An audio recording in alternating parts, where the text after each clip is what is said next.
আসসালামু আলাইকুম। Mobile phone হারালে কি কি করতে হয় বেশিরভাগ মানুষই জানে না।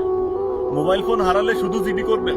হ্যাঁ, জিডি আপনি অবশ্যই করবেন, তবে জিডি করার আগে এবং পরে কয়েকটা কাজ আছে। এই কাজগুলো করলে আপনার তথ্য নিরাপদ থাকবে, আপনি নিরাপদ থাকবেন। আমি এসআই শামীম। মোবাইল ফোন হারালে কি কি করণীয় এই বিষয়ে বিস্তারিত বলছি আমার অভিজ্ঞতা এবং বাস্তবতার আলোকে। হঠাৎ করে আপনি খেয়াল করলেন আপনার কাছে আপনার মোবাইল ফোনটা নেই, তখন কি করবেন? পাশ থেকে কোনো একটা মোবাইল নিয়ে কল দিবেন। তো আপনার নাম্বারে কল দেওয়ার পর দুটো ঘটনা ঘটবে। হয় আপনার নাম্বারটা বন্ধ অথবা আপনার নাম্বারটা খোলা আছে। যদি কল দিয়ে দেখেন আপনার নাম্বারটা বন্ধ, তাহলে আপনার ফোনটা তাৎক্ষণিকভাবে পাওয়ার সম্ভাবনা খানিকটা কম। আর যদি দেখেন ফোনটা খোলা আছে, এই ক্ষেত্রে আপনার ফোন তাৎক্ষণিকভাবে পাওয়ার সম্ভাবনা যেমন আছে, পাশাপাশি ওই ফোন দিয়ে যে কোনো অপরাধমূলক কর্মকাণ্ড ঘটানোর সম্ভাবনা খানিকটা থাকছে। এই জন্য যদি আপনার ফোন খোলা থাকে তাহলে আপনাকে সাবধান হতে হবে, সচেতন হতে হবে। আপনাকে হিসাব করে দেখতে হবে যে ফোন যেহেতু খোলা আছে, আপনি যেখানে ফোনটা হারাতে পারেন, হারানোর সম্ভাব্য স্থানে ফোনটা এমন কোনো জায়গায় পড়েছে কিনা যে জায়গাতে ফোনটা মানুষ কারো হাতে এখনো পড়েনি। যদি এমন জায়গায় পড়ে থাকে যে কারো হাতে পড়েনি, সেক্ষেত্রে ফোন না ধরলে আপনি কিছুক্ষণ যাবৎ কল দিয়ে ট্রাই করে দেখতে পারেন। আর যদি এমন হয় যে না, আপনি যেখানে যাতায়াত করেছেন সেখানে ফোনটা মানুষের হাতে পড়ার সম্ভাবনা বেশি, আর হাতে পড়ার সম্ভাবনা থাকা সত্ত্বেও আপনি কল দিচ্ছেন কিন্তু ফোন ধরতেছে না, তার মানে হলো যার কাছে এই মুহূর্তে আপনার ফোনটা আছে তিনি আপনার ফোনটা ইচ্ছা করে ধরছে না। তার উদ্দেশ্য ভালো থাকলে তিনি কিন্তু অবশ্যই আপনার ফোন ধরে ফোন ফেরত দিয়ে দিবেন।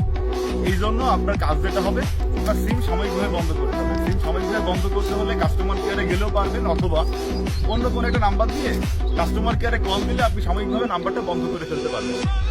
কারণ আপনার নাম্বারটা আপনি বন্ধ করে যদি না ফেলেন, তাহলে আপনার নাম্বার চালু থাকলে ওই নাম্বার দিয়ে কোনো প্রতারণা করতে পারে, কাউকে হুমকি ধামকি দিতে পারে, যে কোনো অপরাধমূলক কর্মকাণ্ড ঘটাতে পারে। তাছাড়া এমনও তো হতে পারে ওই নাম্বারটা দিয়ে আপনার মোবাইলের ফেসবুক আইডি খোলা, বিকাশ, নগদ, রকেট, হোয়াটসঅ্যাপ, ইমো, এগুলো আপনার নাম্বার দিয়ে খোলা। এই জন্য যদি আপনার নাম্বারটা বন্ধ করে দেন, তাহলে আপনার নাম্বার ব্যবহার করে কাউকে কলও করতে পারবে না, আপনার মোবাইলের কোনো আইডি বা কোনো কিছুর অ্যাক্সেস সে নিতে পারবে না। তাহলে মোবাইল ফোন হারালে যখনই বুঝবেন আপনার ফোনটা হারিয়েছে, আপনার প্রথম কাজ হবে ওই মোবাইলের মধ্যে যে সিম ছিল সিমগুলো বন্ধ করা সাময়িকভাবে।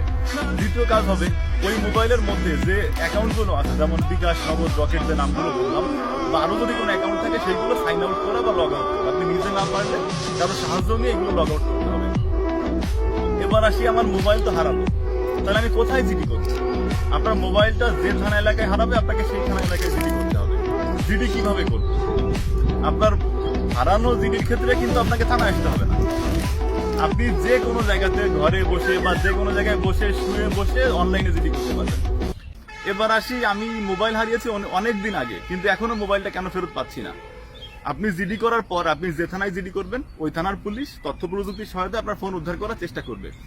পাশাপাশি আপনাকে এটাও মাথায় রাখতে হবে, আপনার ফোন হারিয়ে গেলে আপনি যদি জিডি করেন, জিডি করার মূল উদ্দেশ্য হচ্ছে আপনার ওই ফোন দিয়ে যদি কেউ কোনো ক্রাইম করে বা কেউ কোনো অপরাধ করে আপনার হারানো পরবর্তী সময়ে, তাহলে সেই দায়ভার থেকে বাঁচা হচ্ছে আপনার জিডির মূল উদ্দেশ্য। এরপর যদি আপনার ফোন ফেরত পাওয়া যায় তাহলে তো খুবই ভালো।